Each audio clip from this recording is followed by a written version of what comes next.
Halo anak-anak, apa kabarnya? Pada hari ini kita sudah masuk ke bab kedua. Dan submateri kita pada hari ini adalah mengenai makna pembukaan UUD 1945 yang ditinjau Hui dan memahami makna setiap alinea pembukaan UUD 1945. Alinea pertama, bunyinya adalah bahwa kemerdekaan itu ialah hak segala bangsa, dan oleh karena itu maka penjajahan di atas dunia harus dihapuskan karena tidak sesuai dengan pri kemanusiaan dan pri keadilan, di mana maknanya adalah yang pertama mengungkap dalil objektif di mana penjajahan bertentangan dengan pri kemanusiaan dan pri keadilan, maka penjajahan harus ditentang dan dihapuskan agar semua bangsa di dunia mendapatkan hak publik absolutnya atau merdeka. Makna yang kedua mengandung pernyataan subjektif tentang aspirasi bangsa Indonesia dalam membebaskan diri dari belenggu penjajahan. Jadi secara garis besar alinea pertama ini menyatakan tentang hak atas kemerdekaan.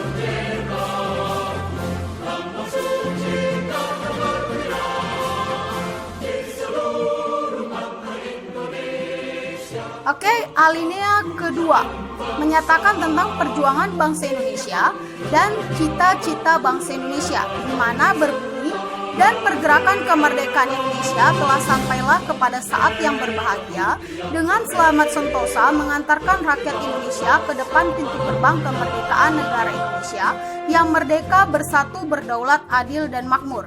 Di mana maknanya yang pertama, kemerdekaan Indonesia diperoleh berdasarkan perjuangan bangsa Indonesia sendiri dan bukan merupakan hadiah dari penjajah. Makna yang kedua menunjukkan nilai-nilai yang dikehendaki dan diharapkan para pengantar kemerdekaan, ialah merdeka, bersatu, berdaulat, adil, dan makmur.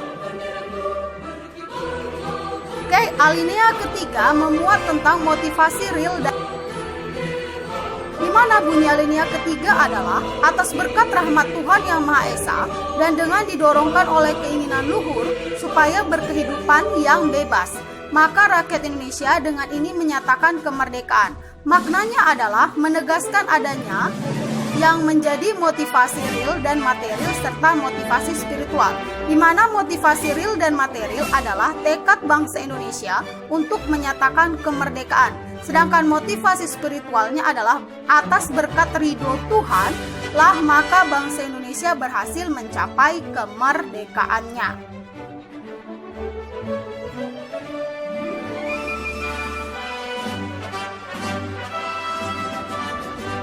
Oke, kita lanjut ke alinea keempat di mana memuat fungsi dan tujuan negara, bentuk negara, negara yang berdaulat, dasar negara Indonesia, serta negara yang berdasarkan konstitusi dan hukum. Di mana bunyi alinea keempat adalah kemudian daripada itu untuk membentuk suatu pemerintahan negara Indonesia yang melindungi segenap bangsa Indonesia dan seluruh tumpah darah Indonesia, dan untuk memajukan kesejahteraan umum, mencerdaskan kehidupan bangsa, dan ikut melaksanakan ketertiban dunia yang berdasarkan kemerdekaan, perdamaian abadi, dan keadilan sosial, maka disusunlah kemerdekaan kebangsaan Indonesia itu dalam suatu Undang-Undang Dasar Negara Indonesia yang terbentuk dalam suatu susunan negara Republik Indonesia yang berkedaulatan rakyat dengan berdasarkan kepada ketuhanan Yang Maha Esa, kemanusiaan yang adil dan beradab, persatuan Indonesia dan kerakyatan yang dipimpin oleh hikmat kebijaksanaan dalam permusyawaratan perwakilan, serta mewujudkan suatu keadilan sosial bagi seluruh rakyat Indonesia.